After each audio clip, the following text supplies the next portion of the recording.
नमस्कार, हरियाणा तक देख रहे हैं आप और मेरा नाम है सोनिया सत्यानीता। किसान आंदोलन को 1 साल पूरा हो चुका है। इस 1 साल के दौरान किसान तीनों कृषि कानूनों को रद्द करने की मांग पर अड़े हुए थे और जिस मांग पर प्रधानमंत्री नरेंद्र मोदी ने सहमति भी जताई, उनकी ओर से ऐलान कर दिया गया कि तीनों कृषि कानून जो है वापस लिए जाएंगे। लेकिन किसान जो है वो अपनी कई और मांगों को लेकर अब भी आंदोलनरत हैं। अब इस आंदोलन में कई सारी हमें तस्वीरें देखने को मिली। अब कई सारे ऐसे पड़ाव भी देखने को मिले जब लगने लगा था कि ये आंदोलन यहाँ पर ख़त्म होगा या ये आंदोलन अब ख़त्म हो जाना चाहिए। इस आंदोलन में निहंगों की भूमिका भी रही है। आज निहंगों की भूमिका पर ही हम बात करने आए हैं। हमारे साथ बाबा राज सिंह हैं। आपसे सबसे पहला यही सवाल है मेरा कि जैसे कि मैंने जिक्र किया कि आंदोलन में निहंगों की भूमिका रही है, उस भूमिका को आप किस तरह से देखते हैं? वाहिगुरु जी का खालसा वाहिगुरु जी की फतेह। सबसे पहले तो देखो, ये आंदोलन चला जो 1 साल हो गया।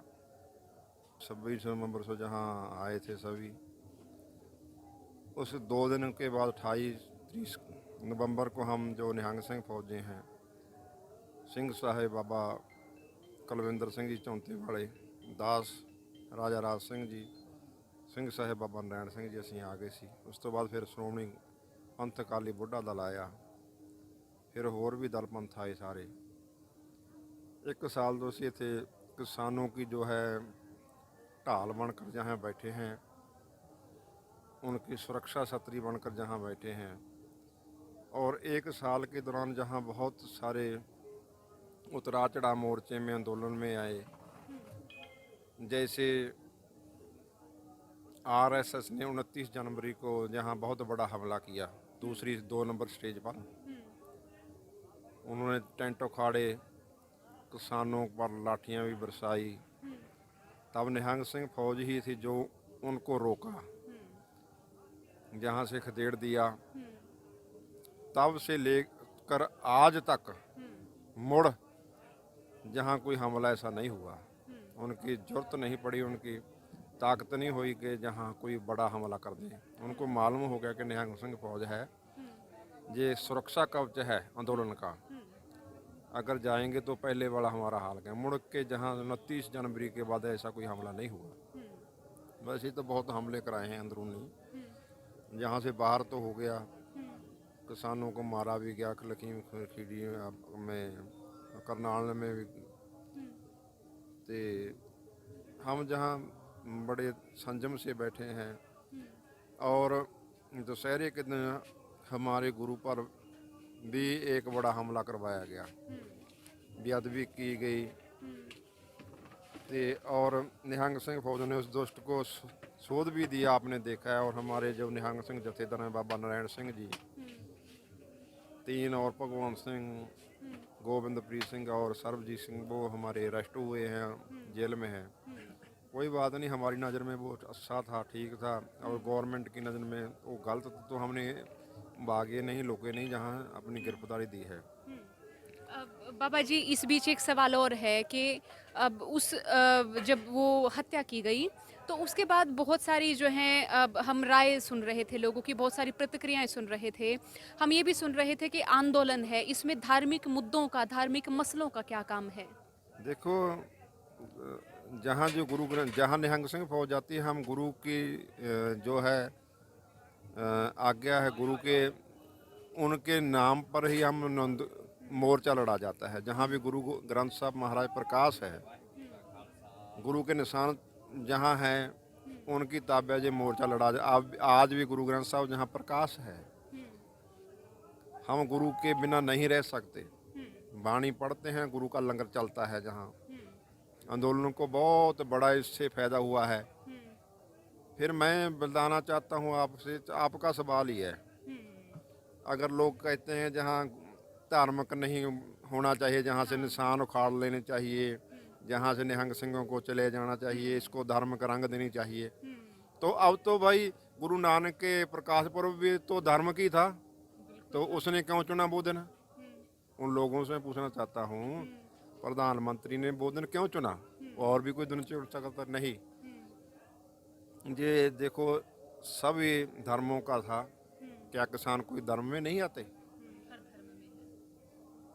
देखो मुसलमान धर्म में भी किसान है, हिंदू धर्म में भी किसान है, सिख तो है ही, जाट भी सारे देखो किसान है। तो धर्म तो किसी न किसी को होता है ना, कोई वैसे धर्म के बगैर तो कोई नहीं है। अच्छा बाबा इसलिए जी, ये भी कहा गया कि वो दलित थे और उनकी जो पहचान है वो, अगर वो किसी और जाति के होते तो शायद उनके साथ ऐसा ना होता, तो क्या ये सच है? देखो मैं तो पहले ही बता चुका हूँ, अगर वो दलित था मरने वाला, तो जिन्होंने मारा वो कौन थे? वो भी दलित बताए वो जा भी रहे दलित हैं। थे। फिर जहाँ दलित की बात नहीं है, जो भी इंसान, जो भी दुष्ट आत्मा, पापी आत्मा गुरु की बेअदबी, चाहे गुरु ग्रंथ साहब महाराज हो, चाहे रामायण गीता हो, चाहे कुरान हो, चाहे बाइबल हो, कोई भी धर्म ग्रंथ की जो बेअदबी करता है उसका कोई धर्म नहीं होता, ना उसकी जात होती है। मैं तो उसको मानता हूँ वो इंसान भी नहीं होता। ये सभी बोल रहे हैं, पहले भी हमने कई बार बताया, अगर वो दलित था तो मारने वाले भी दलित थे, लेकिन वो गुरु की फौज साज गई थे, निहंग सिंह बन गए थे अमृतसर के, वो भी दलित परिवार में है। उनके परिवार को रोते, वो तो अपने परिवार को मिलता भी नहीं था 7-8 साल से। तो अब उन 2-3 हैं, जो 4 हैं, उनका परिवार कहाँ जाएगा? उनके बच्चे हैं, उनको कौन संभालेगा? ये भी बात है, जहाँ धर्म की बात नहीं है, जहाँ जाति की बात नहीं है। वो पापी था, दुष्ट आत्मा थी, जिन्होंने गुरु साहब का अपमान किया, तो निहंग सिंह उन्होंने उसको सौदा और फिर कानून के हवाले कर दिया, अपने आप हो गए। 302 का मैं ऐसा तो जी बात की थी, कौन अपने आप अरेस्ट हुआ है? कोई सब भाग जाते हैं। ये तो हमारे भी ये मोर्चा नहीं खराब होना चाहिए। इस पर सबसे बड़ा यही हमला था, जो वो भी नाकाम हुआ।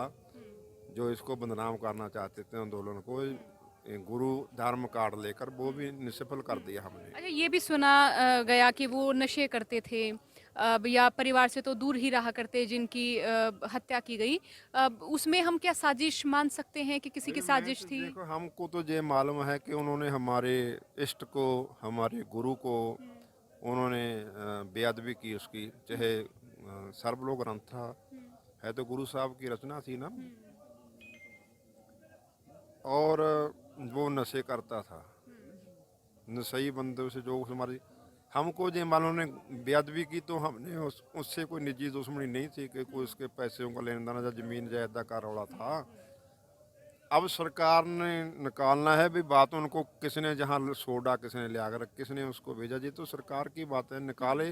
उनके जो उनकी बहन ने बताया कि संधू कौन था, ऐसे जो मुद्दे वो निकाले, सरकार निकाल सकती है, हमको तो किसने वो यानी अपने आपकी ओर से जो दोषी थे वो पकड़वा दिए जा चुके हैं। हमारे उनमें वो सूर में है, दोषी नहीं है। उन्होंने सूरमे वाला काम किया है, दुष्ट को मारा है, दुष्ट को मारने को खालसा बनाया है। मैं तुम्हारे माध्यम से तुम्हारा भी धन्यवाद करता हूँ। मैं सरकार से अपील करता हूँ, देखो हम निहंग सिंह जथेबंदियाँ जहाँ 1 साल से बैठी हैं, किसान आंदोलन में डटकर किसानों का साथ दिया, 3 मुद्दों पर हम लड़े, वो बिल वापस हो चुके हैं, अब जीत हो चुकी है। अब हमारा फर्ज बनता है कि हमारे भी पंजाब के मुद्दे हैं, हम वो भी प्रधानमंत्री से हम मीटिंग भी करना चाहते हैं।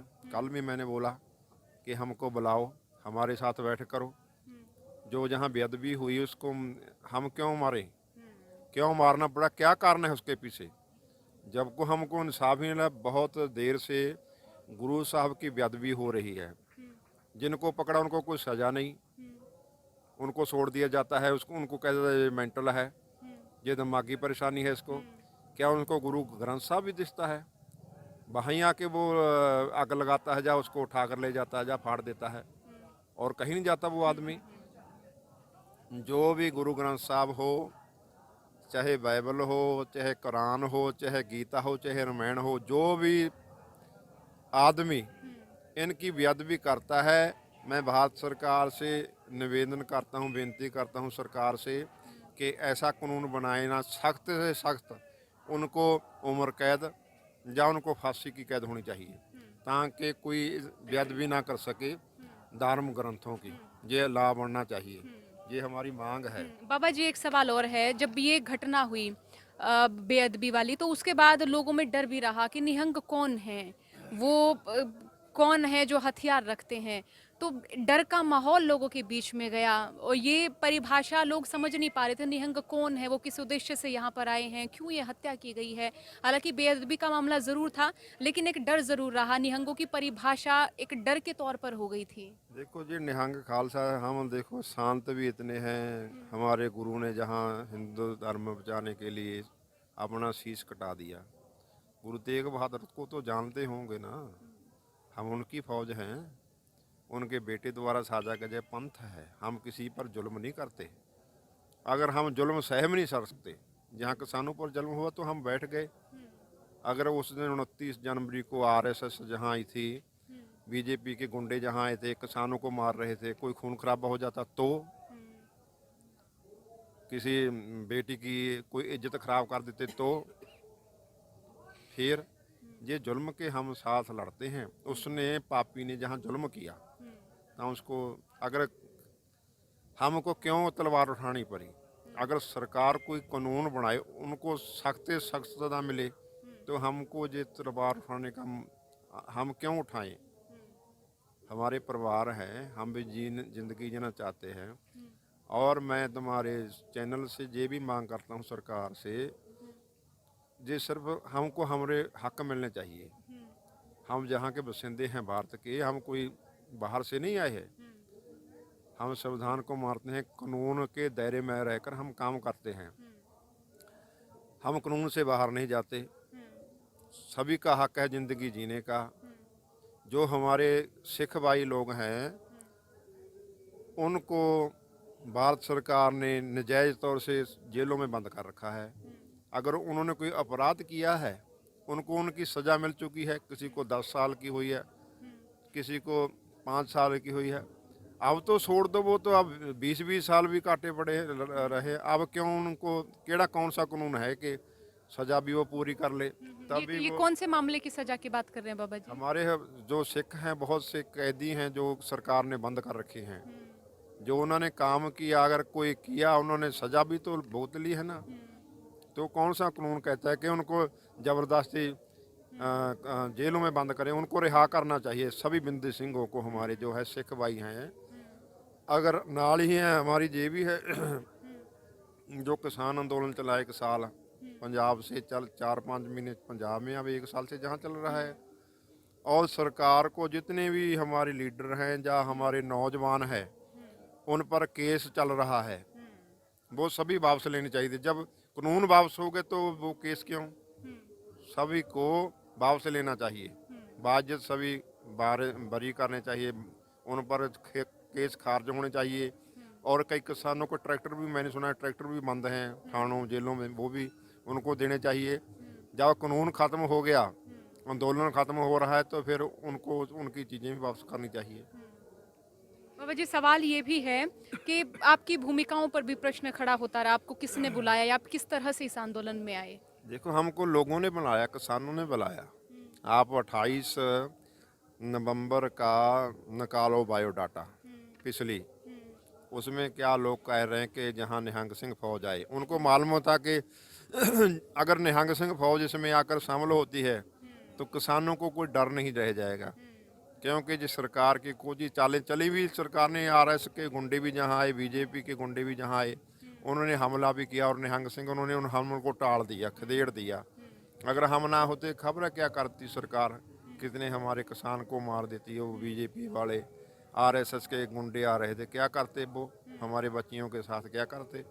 इसलिए जहां हम आए थे, हमारा काम है जहां भी जुल्म हो। अब किसानों पर था, हम जहां आगे, अगर किसी हिंदू पर जुल्म होगा, गुरु हमारे शीश नहीं दी, हिंदू पर जुल्म हो रहा था तब, तो वहाँ शीश नहीं कटाया अपना। हिंदू जा धर्म अब जो बचा है, जो हमको कहते हैं ये कहाँ से आगे कौन है, हम उनके ही बेटे हैं ना।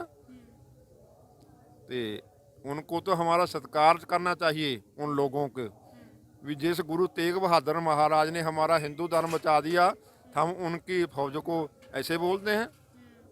अगर गुरु तेग बहादुर महाराज शीश ना देते चांदनी चौक में, तो आज हो सकता हिंदू धर्म हिंदुस्तान में ना होता। हिंदुस्तान के नक्शे में हिंदू धर्म नहीं होता, जो आज बड़ी बड़ी बातें कर रहे हैं। तो अब जो आंदोलन में प्रधानमंत्री ने जो ऐलान किया है कि ये कृषि कानून वापस हो जाएंगे, इसके बारे में आपका क्या कहना? और जब आंदोलन खत्म हो जाएगा तो आप यहाँ से जब जाएंगे तो क्या आप पूरी तरीके से सहमत होंगे कि हमारी जो मांगे थी वो पूरी हो चुकी हैं? देखो हम फिर ही जाएंगे ना। एक एमएसपी का है वो रह गया था रेट का, वो भी उन्होंने कह दिया कि हम वो भी कर रहे हैं। जब हमने आंदोलन वापस करे, जो कह रहे थे ये नामुमकिन है वापस होंगे ही नहीं, इसमें कोई अपने शोध हो सकती है, ये वापस नहीं हो सकते, पर वो हो गए वापस। नामुमकिन को सिखों ने मुमकिन कर दिया। भाजपा के लीडर है, मैं उनका बहुत बहुत करता हूँ धन्यवाद, जो मेघालय के राज्यपाल हैं सत्य प्रकाश मलिक जी। उन्होंने साफ शब्दों में कह दिया कि भाई ये सरदार लोग हैं, इनको खाली हाथ मत मोड़ो। मोदी जी को कहा, आपने उनकी इंटरव्यू सुनो। इन्होंने इंदिरा गांधी नहीं छोड़ी, इन्होंने लंदन में जाकर जनरल डायर को मारा, इन्होंने वैद्या नहीं छोड़ा। इसलिए ये सरदार कौम है, इनको ये मर सकते हैं, झुक नहीं सकते, पीछे नहीं हट सकते। देखो हम मरे भी हैं, जहाँ कितने लोग मर गए, कितनों को गोली भी मारी गई। 26 जनवरी को नवरीत सिंह डिडवा के बेटे को उसका कत्ल किया कि गोली मार के, और लखीमपुर खीरी में दरड़ करके मार दिया हमारे लोगों। करनाल में लाठीचार्ज कर दिया। जाट और सिख कभी पीछे नहीं हटते, इसलिए उन्होंने कहा इनको वापस से ऐसे मत भेजना। तो कुछ उसकी बुद्ध ठीक हुई प्रधानमंत्री की, उसने गुरु नानक के गुरपुरब पर ये काम किया वापस लेने का जो है। अच्छा बाबा जी, सवाल एक और है कि ये तो अब किसान है, इनमें खास तौर पे जाटों का नाम आ रहा है, सिखों का नाम आ रहा है। अगर कोई आंदोलन जैसे दलित करते हैं, कोई दूसरी जातियां करते हैं, तो क्या तब भी निहंगों की यही भूमिका होती है? जैसे जे कोई हमको बुलाएगा, जहाँ जुल्म हो चाहे दलित पर हो, हम जाते हैं, दलितों में भी जाते हैं। कोई भी समुदाय हो, हम जाते रहे हैं वहाँ, हम डटेंगे। जुल्म कहीं भी हो सकता है, किसी पर, हिंदू पर भी हो सकता है, मुसलमान पर भी हो सकता है, लेकिन हो सच्चाई उसमें। जैसे किसानी का, सच्चाई का, हक का ये आंदोलन था, हम आए हैं। इससे पहले बहुत आने लगे, हम कभी गए नहीं हैं। मोर्चा था ये सभी का था, इसमें किसानी की जीत हुई है, इसमें मजदूरों की जीत हुई है, इसमें खालसा पंथ की जीत हुई है, क्योंकि गुरु नानक पातशाह महाराज गुरपुरब पर उन्होंने ऐलान किया है। इसलिए सभी लोगों को मैं कहना चाहता हूँ, देख सबसे बड़ा तो मैं भारत सरकार का कानून बनाने पर भी धन्यवाद करता हूँ मोदी का। उन्होंने कानून बनाए, तभी मैं उनका धन्यवाद देता हूँ। अगर कानून ना बनाते वो, तो हमारा जो ये भाईचारा है ऐसे कैसे कायम होता? जो हमारे दिलों में नफरत थी, हरियाणा के लोग पंजाब वाले लोगों को नहीं ऐसा समझते थे, पंजाब वाले हरियाणा को नहीं ऐसा समझते थे। अब सारा भाईचारा एकत्र हो गया। अब कोई कह नहीं सकते पंजाबी है या हरियाणवी है या राजस्थानी है या यूपी का है, सभी एकत्र हो गए। जो गलत फहमियाँ लीडरों ने हमारे दिल में डाल रखी थी, नफरत की आग थी, वो बुझ चुकी है। हम इसलिए मैं धन्यवाद, अगर ना थे कृषि कानून तो हम ये हमारा भाईचारा कायम नहीं होता। कृषि कानून आए तो हमारा भाईचारा बढ़ा, प्रेम बढ़ा, इसलिए बहुत अच्छा हुआ। अब रद्द भी हो गए। अगर आंदोलन चलता, संघर्ष चलता, उसमें जान भी जाती है, उसमें जेल भी होती है, उसमें मुकदमा भी होता है, वो हमने सब कुछ झेला है। जो किसानों ने जहाँ आहुति दी है, कुर्बानी दी है, उनकी कुर्बानी रंग लाई है, कुर्बानी का मूल पड़ा है। हम जहाँ उनकी यादगार बनाएंगे। बहुत शुक्रिया बाबा जी। तो ये बाबा राज सिंह हमारे साथ थे, जिन्होंने कहा कि जब तक ये आंदोलन चलेगा वो तब तक इस आंदोलन में सक्रिय रहेंगे। सोनिया सत्यानीता, सिंघू बॉर्डर से बने रहिए हरियाणा तक के साथ। नमस्कार, राम राम।